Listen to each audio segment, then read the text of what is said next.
Écoutez, on s'attendait à ça, hein. On s'attendait à ça parce que nous avions déjà déposé une plainte pour menace de disparition forcée au niveau du procureur de Dixine. Je crois qu'il a transmis le dossier au service compétent pour mener des enquêtes. Mais on s'attendait à ça parce qu'Abdoul recevait des menaces à tout moment. C'est un cas qui est similaire à beaucoup d'autres cas. Donc d'ores et déjà, sur les lieux de déclaration que j'ai reçues de part et d'autre de sa famille, du voisinage, nous conduit à exclure toute hypothèse en fait de banditisme. Hein.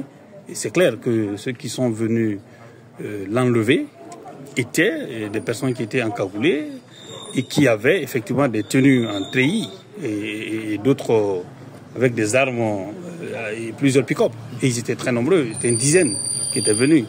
Donc je pense que ça s'est passé à un moment où le voisinage même d'abord a été interpellé. Certains ont été arrêtés, ligotés, pour leur demander d'indiquer le domicile de Abdoul. Donc en lui montrant même sa photo. Et le mode opératoire est extrêmement dangereux parce que n'ayant pas pu en fait défoncer la porte, ils sont passés par le plafond, ils ont perforé et entré là-dedans. C'est là où ils l'ont interpellé, le gifler, le ligoter et l'emporter. Je pense que déjà il faut exclure toute hypothèse de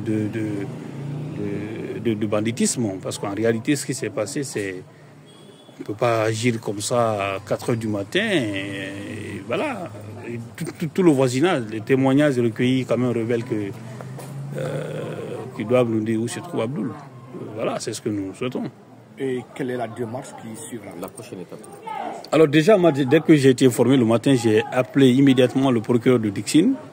De ce que j'ai pu comprendre de ma communication avec lui, il n'était pas informé de ça, il était bien surpris de cette situation. Je lui ai dit qu'arrivé sur les lieux, je vais recueillir plus d'informations et puis le remonter à ce niveau. Après, nous allons nous rendre dans les différents services de gendarmerie et de police. Et nous espérons que nous allons le retrouver dans ces lieux-là. On ne veut pas que la longue liste des disparitions forcées puisse s'allonger.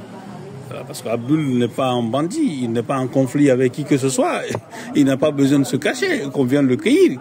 C'est pas un homme riche hein, qu'on va venir chez lui pour dérober. La preuve, c'est que là où il est logé est entouré de belles maisons hein, où on pouvait potentiellement penser que ces personnes seraient riches. Donc les bandits auraient pu viser ces gens-là pour qu'Abdoul. Abdoul était un leader d'opinion qui exprime ses convictions. Donc la menace de disparition forcée des plaintes que nous avons déposées avait un lien avec ces activités d'activistes de la société civile. Et bien entendu, si la menace est mise en exécution, et voilà, nous interpellons les autorités de prendre les responsabilités afin qu'Abdoul puisse retrouver sa famille ou qu'on le présente à un service de gendarmerie et pour qu'on puisse effectivement le notifier ce pourquoi il est poursuivi. Je pense que dans un état de droit, c'est le minimum qu'on puisse faire. Donc, le plus important pour nous, c'est de savoir où Abdoul se trouve. Voilà. Merci. Nous savons que par le passé, Abdoul avait alerté par rapport à cette histoire d'enlèvement. Est-ce qu'à l'époque, vous avez mené des démarches pour essayer de comprendre un peu plus de ce qui se passe? Nous avons déposé une plainte contre X au niveau du procureur de Dixine. Une plainte pour menace de disparition forcée contre X. Donc, je crois que tout récemment, nous avons été joints par quelqu'un qui avait dit qu'il voulait l'entendre. Je crois que c'était une gendarme et autres. Mais 2 jours après, il vient d'être enlevé. Voilà, donc on verra ce que ça va donner.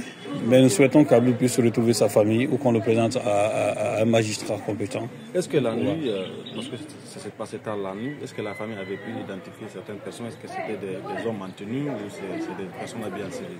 Non, on dit que les personnes qui étaient encagoulées et qui portaient des gilets par balles et également des tenues en treillis, pantalons avec des bodys noirs et tout ça. Il y avait 3 véhicules pick-up qui étaient là, ils étaient une dizaine. Donc ce sont des informations que la famille et les voisinages ont portées à ma connaissance. Mais ils n'ont pas pu identifier les voitures? Non, parce qu'ils étaient tous encagoulés, donc ils ne pouvaient pas les identifier.